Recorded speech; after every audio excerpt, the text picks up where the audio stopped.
Welcome to the Future Tech Spotlight online learning platform. The whatever the perceptron architecture is there, every time whenever we are getting the activation function, okay, after only one layer activation function, we cannot convert our linear characteristic into non-linear. We required multiple layer in between. Okay, then gradually our pattern will transfer from linear to non-linear. Okay, and that's why we are having the concept of multi-layer perceptron, where only we have up till now seen only one perceptron architecture, but now we are having multi-layer perceptron. perceptron कौन सा है ये आपका अगर input unit है तो ये input unit, ये इनपुट यूनिट और ये इनपुट, तीन इनपुट यूनिट जो है वो ये यूनिट पे क्या दे रहे हैं, इनपुट दे रहे हैं. So this is one perceptron. Okay, and then your output unit is there. The same way here we are having another perceptron where three inputs are there and the related output is there. Clear? So intermediate layer पे हमारे पास क्या है, दो perceptron है जिससे हम तीन output जो है वो ले रहे हैं. तो यहाँ पे multiple output unit we are getting from multiple input, okay, with multi-layer perceptron. Now this multi-layer perceptron was first introduced by M. Minsky and S. Papert in 1969. Okay, so after single layer perceptron, let's say after 10 years gap, this particular multi-layer perceptron came in picture. Okay, but earlier that Matlock-Pick model came with the single layer perceptron concept. Okay, now here also up till now in 1969, whatever the technology they are having, that technology is feed forward network. Okay, so feed forward network means now again we are, whatever the data input we are having, we are just transferring our data to the next node, and that is what the feed forward means. We are going forward. Okay, we cannot go backward up till now. Okay, and in neuron layer, if we say, then we are having one input layer, one or more hidden layer, and output layer is there. And still the learning method is supervised learning method. It means it can solve only linear problem. But if you think after so many years that sigmoidal function came in the picture as activation function, and then they went for non-linear problem also, that is unsupervised problem. Okay, so why this multi-layer perceptron? So single layer perceptron classifies, as we have discussed earlier, only deal with the linearly separable set of pattern. Okay, that categorical value. Okay, the multi-layer network to be introduced here are the most widespread neural network architecture. और 1980 में आपका ये जो first आया था वो 1956 तक आपका मैकलॉक पिट मॉडल आया. देन आफ्टर 1966-68 में आपका आया multi layer perceptron. And after that 68 आप यहाँ पे देख सकते हैं कि 1969 में मल्टी लेयर परसेप्ट्रॉन आया, बट वहां पे भी वो सुपरवाइज लर्निंग तक ही था. Then after they have included some algorithm based on the back propagation. Okay, algorithm based on the gradient descent, algorithm based on Adaline. So these are the algorithm came in the picture. And in 1980, after 1980, the system now able to perform or solve problem of non-linear domain also. Okay, so that is what the journey of this, you can say, that perceptron architecture. Okay, so now we can say that this particular multi-layer perceptron or multi-layer ANN, artificial neural network, is able to solve non-linear problem also. Okay, now if we see the learning algorithm of this multiple output unit, now here you can see this, we don't have any hidden layer up till now. यहाँ पे हमारे पास कोई hidden layer नहीं है. This is my input and this is my output. Okay, straight away output is there, but I am having multiple perceptron, means 1 2 3 input with y1, 3 input with y2, and the same way 3 input for yn. Clear? सो यहाँ पे 3 दिख रहा है, पर यहाँ पे dot dot dot है जिसमें x1 से लेके xn any number of input can be there, so that many inputs are there with the system. Okay, so now here we are having multiple input and output. So we have already seen that this scenario, but in that scenario we have seen that we end of the day we are having only one output, but here we are having multiple output. So how this algorithm will work, and what about the learning algorithm? Okay, so learning algorithm कैसे होगा यहाँ पे? तो same algorithm जैसे हम पहले single layer perceptron के लिए करते थे, सेम यहाँ पे करना है. Initialize the following parameter like weight, bias and learning rate. Traditionally it is 0 in the initial state, and learning rate is equal to 1. Then continue step 3 to 8 when the stopping condition is not true. Stopping condition is same as your previous condition, that output is equal to your target. अगर वो मिल जाता है तो आपको फिर stop करना है. Continue step 4 to 6 for every training vector x. Now every training vector x के लिए आपको क्या फाइंड आउट करना है? सो एवरी ट्रेनिंग वेट्स के लिए वेट मैट्रिक्स फाइंड आउट करना है. वेटेड वैल्यू क्या होगा यहाँ पे? तो यही आपका x1 w11, ठीक है, x1 w11. देन यहाँ से x2 जो है वो y1 में जा रहा है, इसलिए w21 यहाँ पे पिक्चर में आएगा, wn यहाँ पे पिक्चर में आएगा, क्योंकि यहाँ से डेटा जो है वो as a input first output में जा रहा है. समझ आया सबको? तो अगर मुझे y1 का वैल्यू अगर यहाँ पे फाइंड आउट करना हो तो y1 का वैल्यू क्या होगा?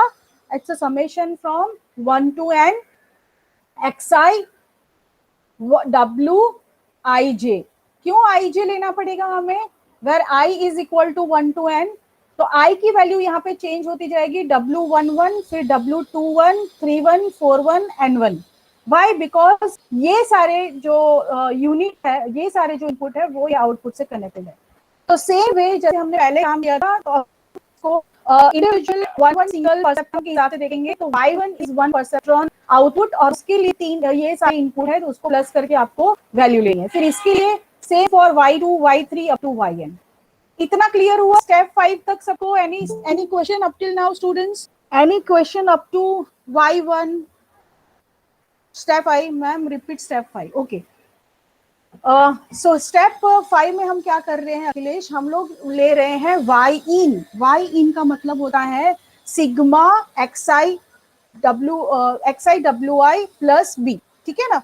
यहाँ पे चैट बॉक्स में मैं लिख रही हूँ y in is equal to xi wi j plus b. ठीक है, अब ये वैल्यू मैंने जो चैट बॉक्स में लिखी है, ये वैल्यू मैंने क्यों लिखी है कि यहाँ पे आगे सिग्मा है, sigma xi wij plus b. ऐसा क्यों करना है?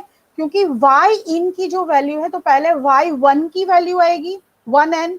ठीक है, तो y1 मतलब हम पहले वाले फर्स्ट परसेप्ट्रॉन का आउटपुट चेक कर रहे हैं कि उसका आउट y in क्या होगा फर्स्ट परसेप्ट्रॉन का. तो फर्स्ट परसेप्ट्रॉन का क्या होगा? तो first perceptron is the input coming from x1 x2 up to xn, और वो ऐड हो रहा है yn पे. तो यहाँ पे हमें वो वैल्यू क्या मिलेगी? y in की वैल्यू मिलेगी. ठीक है, तो यहाँ पे b तो एक ही बार आएगा, आपका बायस तो एक ही बार आएगा. ठीक है, बट यहाँ पे x1 मल्टीप्लाई बाई वेट, तो कौन सा वेट? जो x1 कनेक्टेड है y1 से, वो वाला weight, plus x2 multiply by w which is connected with the y1. ठीक है, जो y1 से कनेक्टेड है वो ही एज पे जो वेट की वैल्यू है वो लेनी है. ऐसे करते करते आपको सारे इनपुट को वेटेज वैल्यू सम करना है, मतलब wi xi यहाँ पे आ जाएगा. ठीक है, अभी समझ आया? Plus bias, bias is only for one time. Clear? So ये करने के बाद अभी क्या होगा आपको? हर एक के लिए, अब हर एक के लिए आपको क्या करना है? जैसे y1 कैलकुलेट हुआ, सो y1 के लिए now you require to implement activation function. So y in your input as for the activation function. ठीक है ना? तो ये आपका y in जो है वो फंक्शन जो है वो इसके अंदर एक्टिवेशन फंक्शन होगा, ठीक है। तो उस हिसाब से अभी फॉर फर्स्ट इनपुट आपका जो भी y इन j यहाँ पे क्यों लिखा है, क्योंकि हमारे पास मल्टीपल इनपुट है और उसका मल्टीपल आउटपुट फाइंड आउट करना है, इसीलिए यहाँ पे y इन j लिखा है। तो j हमारा क्या होगा, सो j इज नथिंग बट ये 1 2 3 4 5 अप टू n, क्लियर। तो हर एक का हम लोग क्या करेंगे, एक्टिवेशन से उसका आउटपुट ढूंढेंगे कि अब उसका एक्टिवेशन फंक्शन अगर हमने y इन का दिया तो अब उसका फाइनल y क्या होगा। तो यहाँ पे देखो अभी हमने ये सब कुछ कर लिया, उसके बाद हमें फाइनल यहाँ पे y मिल रहा है, ये after implementing activation function. Clear हुआ सबको। फिर क्या करना है उसके बाद, अब अगर उसका टारगेट और आउटपुट दोनों सेम नहीं है तो वापस हमें वही काम करना है, जो हमारा ओल्ड वेट है उसके साथ हमें उसका टारगेट और उसके एक्स की वैल्यू और अल्फा सबको क्या करना पड़ेगा, ऐड मल्टीप्लाई करके ओल्ड में ऐड करना पड़ेगा। तो कहाँ ऐड कर रहे हैं हम लोग, so suppose my y final y we will compare with the target and if it is not equal then what we will do।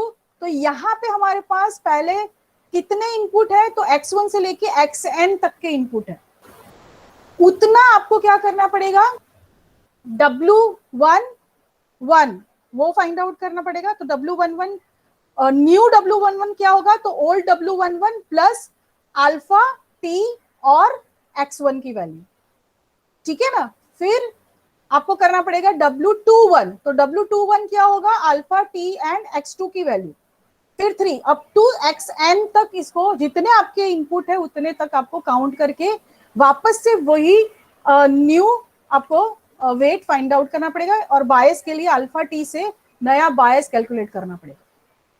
Clear हुआ सबको ये, क्लियर हुआ सबको ये, ठीक है। So that way we require to do this, ठीक है। और वो हम अपने सारे डेटा के लिए करेंगे। अभी हमने एक डेटा लिया है, उसके एक टपल लिया है, tuple means which are having multiple fields, और उसके बाद हम हर एक फील्ड के लिए फिर ये सब कैलकुलेट करते जाएंगे और ये होता जाएगा। तो इसका मतलब ये हुआ ऑन एन एवरेज हमें क्या करना है, whatever we have done earlier with the single perceptron architecture with learning rule, वो हम यहाँ पे अप्लाई करेंगे ही, और वही चीज अब सबके साथ करनी है, y2 y3 y4 सबके साथ, समझ में आया, इंडिपेंडेंटली, ठीक है। कोई दो एक दूसरे से कनेक्टेड नहीं है, इंडिपेंडेंटली हमें इसमें करना है, ठीक है। उस हिसाब से आपको फिर फाइनल वेट और फाइनल बायस आपको आप फाइंड आउट कर सकते हैं, ठीक है। एक छोटा सा एग्जांपल लेते हैं। Though this numeral type of thing is not there in your syllabus with multi-layer perceptron, but सिर्फ ये स्ट्रक्चर को समझने के लिए, because if you know this feed forward network properly, then you can understand that back propagation network and other networks, okay। otherwise समझ में नहीं आएगा कि ये exactly क्या कर रहा है, ठीक है, और exactly कैसे कर रहे हैं। And this time I will take example with the sigmoidal function so that you get to know how we can apply the sigmoidal function as an activation function। Clear everyone. तो ये बहुत simple example है यहाँ पे। अभी मैंने यहाँ पे लर्निंग रेट्स जो है वो ऐड नहीं किया है कि how this particular thing will calculate the learning rule also. हम एकदम सिंपल यहाँ पे जा रहे हैं। पहले हमने जो यहाँ पे देखा, this particular example is having no hidden layer, underline, हाँ, only multiple output is there and multiple perceptron is there, okay, there is no multi-layer, only output and input। Clear हुआ सबको ये, there is a difference। यहाँ पे output है, ये output है आपका, ये इनपुट है, ये बायस है, there is no intermediate hidden layer। so multi-layer ANN जो बोलते हैं हम लोग, multiple neural network, multi-layer neural network, वो ये नहीं है। यहाँ पे मल्टीपल परसेप्ट्रॉन है और मल्टीपल आउटपुट है। Clear everyone? Okay. Now the same system may have hidden layer also, that is intermediate layer. This is your multi-layer neural network with multiple perceptron and multiple output unit. अभी clear हुआ ना सबको? ठीक है, तो वो architecture अलग है, ये आर्किटेक्चर अलग है। ठीक है, तो यहाँ पे हमारे पास जो है वो मल्टीपल आउटपुट अवेलेबल है, मल्टीपल इनपुट है, और आपके परसेप्ट्रॉन भी मल्टीपल है। समझ आया ना? ठीक है, so this example we will take simple example of multi-layer ANN with 3 input 10, 30 and 20, and the weights are given. Okay, without learning you to understand the feed forward network with multiple output. ठीक है, तो हम एकदम simple example कर रहे हैं ताकि आपको समझ में आए कि मल्टी लेयर स्ट्रक्चर में डेटा कैसे आगे जाता होगा, फिर वो कैसे लर्न करता है, that we will say afterwards. Clear up till now? Any question up till now students? Okay, so ये एग्जाम्पल देखो। सबसे पहले हम क्या करेंगे, अगर हम फाइंड आउट कर रहे हैं डेटा, तो एज पर अवर नॉलेज हम सिंगल परसेप्ट्रॉन में जैसे कैलकुलेट करते थे, currently this is my single layer perceptron. ठीक है, जिसको 2 इनपुट है, सॉरी 3 इनपुट है। ठीक है, इसको सिर्फ बाकी का इग्नोर करो, सिर्फ ये लाइन देखो, I1 से H1, I2 से H1, I3 से H1. Okay, these are the 3 input. Now the input value is 10, 30 and 20, and the weight value is 0.2 minus 0.1, 0.4. Clear हुआ? ये उसका आउटपुट है, आउटपुट का वेट है 1.1, and this is my output unit, final output unit with activation function के बाद। ये भी एक्टिवेशन फंक्शन के बाद, क्योंकि ये हिडन लेयर है, ये भी 1 टाइप ऑफ आउटपुट है। ठीक है, तो हमारे पास ये स्ट्रक्चर है, बाकी सारा जाने दो। अभी हम I1 H1, I2 H1, I3 H1, H1 से O1 इतना ही देख रहे हैं। इतना क्लियर हुआ? Now first step, we require to calculate the input value for H1. Okay, now there is no input value for H1. We have multiple input value. So we require at least only one input value for the H1. So how we will calculate that value first of all? So now, first of all, for H1 एक हमें output value चाहिए। उसके लिए सबसे पहले हम क्या करेंगे, Y in, आंखें बंद करके सबसे पहले क्या करना है, Y in. So now for this particular algorithm, how we will calculate Y in? Yes, anyone? अभी हम सिर्फ H1 को ही कंसिडर कर रहे हैं। So how we will calculate Y in for H1? And currently we don't have any bias. हाँ, bias value होता तो पता चल जाता, पर यहाँ पे कोई bias दिया नहीं है हमें। ठीक है, so currently we don't have any bias value. Okay, very good. So 10 multiplied by 0.2, Akanksha, Nisha, very good. Then 30 multiplied by minus 0.1 and 20 multiplied by 0.4. ये क्यों लिया हमने?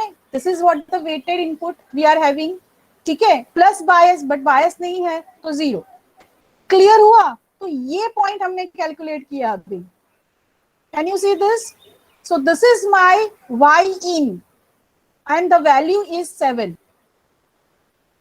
क्लियर हुआ सबको? वैल्यू क्या आया? 7. ठीक है, तो यहाँ पे वैल्यू हमें क्या मिल रहा है? 7. ये आपको समझा ना? सब लोग चैट बॉक्स में देख रहे हैं ना साथ में? हाँ, this Akanksha and Nisha has given correct answer. So this multiplied by this multiplied by this minus 0.1 and 20 multiplied by 0.4. This is what our final value of Y in for H1, 7. ठीक है, now 7 is your Y in, but you require to calculate the value of final value of Y, that is with activation function. Suppose we want to apply the sigmoidal activation function here. Okay, so sigmoidal activation function कैसे calculate होगा? तो sigmoidal function calculate करने के लिए हमारे पास value है 1/1 plus e raised to minus 7. This is what the value for activation function. और ये माइनस Y in की जगह पे हम क्या डालेंगे? हमारा sigmoidal function क्या है? 1/1 plus e raised to minus Y in, और Y in की जगह पे हम वैल्यू डालेंगे 7, और 7 की वैल्यू डालने पे हमें फाइनल आंसर मिल रहा है 0999. इतना क्लियर हुआ सबको? कि ये हमारी फाइनल वैल्यू है 0999। नाउ 0.1 के बीच में जो भी वैल्यू है आपकी, ये एज इट इज आपको लेना है वैल्यू सिग्मोइड फंक्शन की। This is binary, binary sigmoidal है। बाइपोलर होता तो 2/1 + 10⁻1 वाला फॉर्मूला होगा, ठीक है, दिस इज बाइनरी। नहीं, ये मैंने एग्जाम्पल लिया है, इसमें पहले से ही बोला हुआ है, ठीक है, वो पूरा मैंने लिखा नहीं है यहाँ पे, but it is given that we will use binary sigmoidal, ठीक है, तो दैट इज गिवन, आपको बोला गया होगा, ठीक है। तो here we are doing with binary sigmoidal. हाँ, okay, so here we are having value 0.999 for H1 as output, ठीक है। सेम हमें क्या करना है, ये चीज H2 के लिए भी करना है। तो H2 के लिए वैल्यू क्या मिलेगा, I1 H2, I2 H2, I3 H3 के ऊपर ध्यान देंगे हम लोग, ठीक है। सो 10 multiply by 0.7, 30 multiply by -1.2, 20 multiplied by 1.2. So that way we will get value that is -5. The same value we will feed in activation function, and the final value is 0.067. Clear? तो यहाँ पे H1 में value मिल रहा है ये, और H2 में value मिल रहा है ये। इतना समझ में आया सबको ये पॉइंट तक? क्या किया हमने यहाँ पे, इसका weighted average weighted sum find out किया, वेटेड सम के बाद एक्टिवेशन फंक्शन लिया और उसका वैल्यू कैलकुलेट किया, और यहाँ पे भी सेम, ठीक है। ये करने के बाद अब हम आउटपुट पे आएंगे, ठीक है। सो आउटपुट कैसे बन रहा है अभी, सो O1 is having input from H1 also and H2 also, what it, H1 से भी आ रहा है, H2 से भी आ रहा है, ठीक है। तो अब इसका वैल्यू कैसे हम फाइंड आउट करेंगे, तो now summation of H1 value multiply by 1.1, H2 value multiply by 0.1, so that way we will get the value of O1। Clear हुआ? ठीक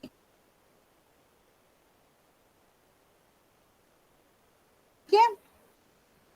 सो यहाँ पे हमने देखा 1.1 multiply by 0.999, that is what the value of H1, then 0.1 ये दूसरा जो input है वो multiply by 0.0067, that is the second H2 output value, ठीक है, और which is input for the O1, ठीक है। ये समझ में आया सबको? तो यहाँ पे हमें वैल्यू मिल रही है 1.0996। Same way we will go for O2। O2 कैसे बना है अभी, सो O2 is from H1 and H2, H1 के ऊपर उसका वेट है 3.1 एंड H2 वेट 1.17, ठीक है। तो उसके लिए उसका वेटेड सम निकालेंगे, weighted sum means value of H1 multiply by 3.1 plus value of H2 multiply by 1.17, तो वो भी निकाला हमने, ठीक है। और वो वैल्यू कितना मिल रहा है आपको यहाँ पे 3.1047, ठीक है।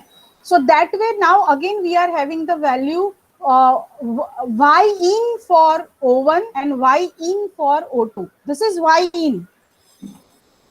ये जो हमने अभी कैलकुलेट किया वो y in है। अब उसका फाइनल y हम वापस निकालेंगे, ठीक है। सो फाइनल y कैसे निकालेंगे, तो again we will add the activation function. इसका जो भी y in होगा 1/1 plus e raise to y in क्या है, ये 1.0996, इसका जो भी इनपुट होगा वो y in, और इसके y in से हम लोग एक्टिवेशन फंक्शन ऐड करके फाइनल आउटपुट निकालेंगे, that is 0.957। Clear? Now suppose in this is all tuple value की एट्रीब्यूट वैल्यू, और वो एट्रीब्यूट में एक जैसे टाइटेनिक का डेटा है, तो टाइटेनिक के डेटा का जो पहला लाइन है, पहला लाइन, ठीक है, वो पहले लाइन में जो वैल्यू है वो हमने एज ए इनपुट दिया है, and now we want the category कि O1 आएगा कि O2 आएगा, and that way you may have multiple category O1, O2, O3, O5, बहुत सारी कैटेगरी हो सकती है, ठीक है। So now the person survive और नॉट सर्वाइव, उस हिसाब से अगर कैटेगोरिकल डेटा है, so in that case your first output value is 0.7, your second output value is 0.95. it means what, इसका मतलब ये होता है कि आपका जो वैल्यू है वो यहाँ पे ज्यादा है। ये समझ में आया सबको? दिस इज ये वैल्यू ज्यादा है। It means what, categorical value में ये कैटेगरी ये वाली डिफाइन होगी O2 and not O1 because the O1 value is smaller than O2. Clear हुआ सबको ये? This is what feed forward network where we are forwarding the data from one phase to another phase. ठीक है, यहाँ पे हम forward कर रहे हैं एक जगह, एक से दूसरा, दूसरे से तीसरे लेयर पे, चौथे लेयर पे, पांचवे लेयर पे, ऐसे हम उसको ये कर रहे हैं ना। इन सब problem statement you may have only one output, final output एक ही है आपका। ठीक है, तो उस आउटपुट वैल्यू को लेने के लिए यहाँ पे एक ही, इस लेयर में एक ही O1 ही होगा, O2 नहीं होगा। ठीक है, that is now number of node in hidden layer, that is also you require to calculate. ठीक है, ये सारा जो है वो ट्यूनिंग नेटवर्क में आता है। Tuning network is kind of thing where you will calculate the efficiency of the network. ऐसा नहीं है कि आपने बहुत सारे लेयर ले लिए तो बहुत ज्यादा एक्यूरेसी होगी। This time may be possible, तो एक्यूरेसी तो आपकी 0.0001% बढ़ रही है, but at the same time the processing power जो है वो सब बहुत ज्यादा कंज्यूम हो रहा है। ये भी पॉसिबल है। ठीक है, because you have big data in this, और आप वो न्यूरल नेटवर्क में लगा रहे हो, और अगर मल्टीपल डेटा है तो मल्टीपल कितना कैलकुलेशन होगा वो सोचो। आपको समझ में आया कि ये क्या कैसे काम करता है? तो now we will go for another topic of this, that is called ADALINE, that is adaptive linear element. Okay, so what is this adaptive linear element? अभी तक हमने जो भी देखा सिंगल परसेप्ट्रॉन और मल्टीपल परसेप्ट्रॉन आर्किटेक्चर में, whenever we are going forward, okay, we are changing the weights, and based on the value of target and output, we are changing the weight. अगर target और output same है तो हम wait को change नहीं कर रहे हैं, बट सपोज वो दोनों सेम नहीं है तो भी हम क्या कर रहे हैं, आगे ही आगे बढ़ रहे हैं, और भले हमारे साथ वो एरर है, of course the say output and target is not same, means some error is there. Okay, but we are not concentrating on that error. Okay, we are just concentrating to change the weight, but हम वो जो error है उसके ऊपर focus नहीं कर रहे हैं। and my error is what, target minus output, that is what my error is. मेरा टारगेट वैल्यू 1 होना चाहिए पर आउटपुट वैल्यू 0.4 बता रहा है, इसका मतलब 0.6 की एरर आ रही है। समझ में आया? तो ये एरर पे हमारा फोकस नहीं है। ठीक है, so now in this Adaline linear element, it is a simple perceptron light system that accomplish classification by modifying weight in such a way as to diminish the mean square error at every iteration. तो वो क्या कर रहा है, it will minimize the mean square error, and this can be accomplished by gradient adaptive linear element, that is nothing but gradient descent algorithm. We will see this algorithm in detail, but यहाँ पे वो algorithm directly use हुआ है वो देखेंगे हम लोग, उसके बाद हम वो algorithm पे जाएंगे डिटेल में। ठीक है, सो यहाँ पे प्लस फैक्टर क्या है, प्रीवियस एल्गोरिदम से ये एल्गोरिदम में क्या ऐड हुआ है कि we will now onwards check for error also. Okay, so error is nothing but your target value minus your calculated value. Okay, आपका आना चाहिए डेटा ये, पर आपका डेटा ये आया है, तो उसके दोनों के बीच का जो डिफरेंस है that is your error value. ठीक है, सो ये टाइप का नेटवर्क कहाँ पे यूज होता है, तो adaptive filtering and pattern recognition. Of course ये पूरा का पूरा ANN सिस्टम जो है वो पैटर्न रिकॉग्निशन के लिए ही है। ठीक है, so this is what the architecture of Adaline.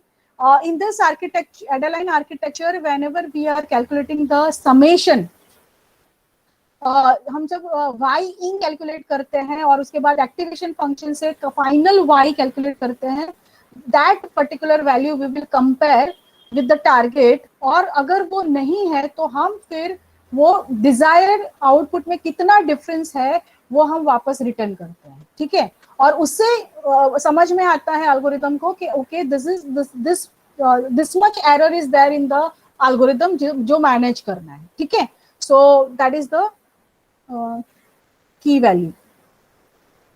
Okay, so उसमें एल्गोरिदम कैसे वर्क करना है, तो इनिशियलाइजेशन ऑफ कोर्स हमें वेट को इनिशियलाइज करना है, बायस को इनिशियलाइज करना है विद जीरो, लर्निंग फैक्टर हमें लेना है 1.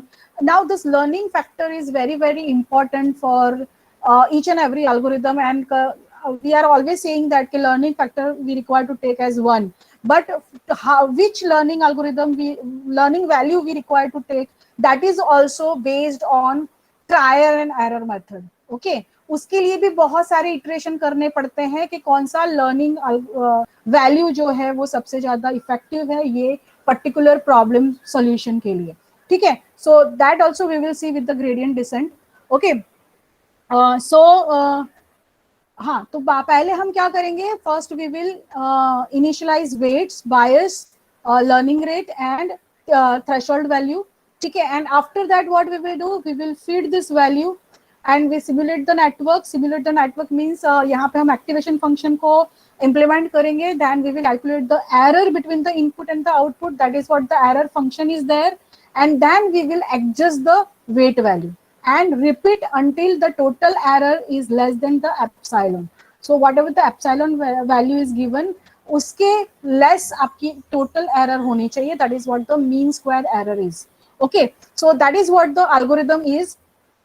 ठीक है, अब यहाँ पे ये सारी चीजें जब हम मॉडल को ट्रेन करने के लिए कर रहे हैं, ठीक है, so always we train the model, then after we test the model and then we will calculate the accuracy. Okay, so that is what the flow is. तो यहाँ पे थिंकिंग फैक्टर ये है कि हम अगर प्रॉपर एक्टिवेशन फंक्शन भी लगा दे and we simulate the network, और नेटवर्क भी अगर कोई पर्टिकुलर इनपुट पे हमें रिस्पॉन्ड करता है कि okay this is not the same, यहाँ पे आपको क्या करना चाहिए, your output and input is not matching, तो यहाँ पे आपको एरर पे ध्यान देना है और एरर से आपको आगे लर्न करना है कि how you minimize this error. Okay, that is what there. But यहाँ पे सिर्फ एक पैरामीटर चेंज करने से वापस हम गारंटी नहीं दे सकते कि this will give you the correct solution. Okay, कैसे वो हम एक एग्जांपल से लेंगे तो समझ में आएगा. ठीक है, सो द लर्निंग आइडिया यहाँ पे क्या है, डिफाइन एन एरर फंक्शन, वो हमारा मेन काम है to measure the performance of in terms of the weight, input, output and desire output and desire output is different, output and target. Okay, और हमें अभी यहाँ पे किस पे ध्यान देना है, mean square error. Now to calculate this mean square error we will use this delta rule which is also called withdraw H-off rule. Okay, so withdraw H-off rule बोल दो, list mean square error algorithm बोल दो, delta rule बोल दो, everything is same. Okay, and the same we will use for the gradient descent algorithm also. Okay, so ये सारी चीजें क्या है, on end of the day same है. अब ये algorithm क्या है, only one parameter हमने यहाँ पे change किया. Now for before when we were trying to change the weight in the single layer perceptron algorithm, तो उस टाइम पे यहाँ पे फॉर्मूला क्या था, alpha T xi. Clear, alpha t xi. Now instead of that what we are doing over here, suppose you want to change the value of weight, और ये हम कब करेंगे, जब हमारा टारगेट और आउटपुट सेम नहीं है. जब टारगेट और आउटपुट सेम नहीं है तो हम यहाँ पे एरर डिफरेंस जो है उसको काउंट करेंगे. Instead of only target, now we are calculating what, error difference. Error difference मतलब क्या हुआ यहाँ पे, T I minus Y in value. समझ में आया सबको, T I minus Y in value, not the final Y, Y in value. समझ आया आपको. ठीक है, so that we will consider over here and exactly similar formula हम अप्लाई करेंगे जो हमने सिंगल परसेप्ट्रॉन में यूज किया. That is the only difference. ठीक है, क्या करते रहना है आपको, every time you require to calculate the final Y after implementing the activation function. जो फाइनल वाई मिलता है आपको, वो फाइनल वाई और टारगेट सेम नहीं है तो आपको weight change delta W calculate करना है using target minus y in multiplied by alpha multiplied by value of x1. Clear हुआ सबको? This is the only difference in this algorithm. Okay, and where this t minus y in is what? Your mean square error. Clear? Mean square error कैसे होती है, square में error क्यों लेते हैं, पहली बात स्क्वायर करके उसका स्क्वायर रूट निकालते हैं, ठीक है। ये इसलिए होता है कि जब हम लोग माइनस में एरर आती है तो माइनस माइनस प्लस हो जाता है, ठीक है, तो आपको वो एरर डिफरेंस नहीं मिलता, इसलिए क्या होता है कि उसको स्क्वायर करके रूट में कन्वर्ट कर देते हैं, और so always you will get the positive difference. Clear? तो इसके लिए ये यूज होता है, ठीक है। तो आपको सबको समझ में आया? अब ये पर्टिकुलर चीज जब हम अप्लाई करेंगे, हम ये सारी चीज और डिटेल में ग्रेडियंट डिसेंट एल्गोरिथम में देखेंगे। This particular thing came from this gradient descent algorithm. ये चीज करने से क्या होगा कि अगर आपका एरर यहाँ पे है सपोज, ठीक है, आपका एरर वैल्यू जो है वो ये है, ठीक है, तो आप जो है वो एक लर्निंग जो आपका फैक्टर है अल्फा, ठीक है, वो एक लर्निंग फैक्टर आप नीचे गए, और फिर उस हिसाब से जितना स्मॉल लर्निंग स्टेप होगा उतना ज्यादा बेटर है, उस हिसाब से आप वहां पे नीचे जाएंगे, और वापस से आपकी एरर उस हिसाब से नीचे जाती जाएगी, मतलब कम होती जाएगी। एक पॉइंट ऐसा आएगा कि आपकी एरर जो है वो सबसे मिनिमम वैल्यू में होगी। उसके बाद अगर आप वापस से उसको एल्गोरिदम को और इटरेट करोगे, उस टाइम पे you will get more error, मतलब आपकी एरर क्या हो रही है, इंक्रीज हो रही है। So now this is your local maxima where you required to stop, और ये एरर के साथ आप final value of weight and bias जो है वो डिसाइड करेंगे। क्लियर हुआ आपको? ठीक है, so this is what the value we required. Clear? So जो आपने हिल क्लाइंबिंग एल्गोरिथम देखा था, this is exactly similar of the hill climbing algorithm, where in hill climbing we are climbing upward, okay, and we are taking small steps and we are climbing upward, and जैसे ही आपको अगर ऐसा लग रहा है कि नहीं आप डाउनफॉल कर रहे हो, तो you stop there on peak, and that is what the local or global maxima you are having. Okay, the same way यहाँ पे हम क्या कर रहे हैं, we are good not climbing upward, पर हम नीचे आ रहे हैं, क्योंकि आपकी एरर क्या होगी, कम होती जाएगी, एंड आप जब वहां पे लोकल मैक्सिमा पे आते हैं, हम लोग यहाँ पे लोकल मिनिमम वैल्यू पे आएंगे। समझ में आया? And this is the value which required for the problem statement. Clear everyone? ठीक है, तो ये आपको फिर वो वैल्यू लेना है, और this is only for one weight value, एक ही वेट के लिए ये सारी चीजें होगी, वैसे ही सारे वेट को कैलकुलेट करना होगा। समझ में आया सबको? ठीक है, so that is what we are doing with this delta rule algorithm. Delta rule we will actually ये algorithm जो है inside this we are having gradient descent algorithm, इसका पूरा हम देखेंगे कि कैसे डिराइव होता है, but though it is not there in your syllabus. ठीक है, ये सिर्फ आपको जानना है कि ये एक्चुअली कैसे वर्क करता है, और ये अगर कैसे वर्क करता है वो जानने के लिए सबसे पहले लीनियर रिग्रेशन एग्जैक्टली कैसे वर्क करता है वो जानना बहुत जरूरी है। So we will see how this linear regression will work, and then how this gradient descent will work. Okay, so final अगर एडालाइन का एल्गोरिथम हम देखेंगे तो what algorithm is, what you require to take the random value of all the weights, and initially 0 if not given, alpha value if given then take, otherwise 0 sorry 1, ठीक है। then after what you require to do is calculate the y in अगर proper है तो आपको activation function से final y calculate करना है, final y और वो दोनों सेम नहीं है तो आपको ये फंक्शन अप्लाई करना है to get the new bias and weight. तो अल्फा टी डब्ल्यू की जगह पे alpha T minus Y in multiply by X. Clear हुआ सबको? ये एडालाइन में कुछ प्रॉब्लम है, सिर्फ एक ही स्टेटमेंट चेंज करना है, दैट्स इट। और वो क्यों करना है? ताकि हम जो एरर रेट है उसको ड्रास्टिकली चेंज करें और कम करें। ठीक है, यहाँ पे हम लोग क्या करते हैं, जो इटरेशन सिंपल परसेप्ट्रॉन में जो हमने देखा, at that time we required so many iteration for the final value of the weight and bias, but here you will get that value fast. Clear everyone? Because we go for the minimum error fast, that way. Clear हुआ सबको? That is what the advantage of this algorithm. Clear हुआ? Any problem with Adaline students? आज हमने देखा ADALINE and feed forward network and multi level multiple perceptron with multiple output. Thank you, everyone.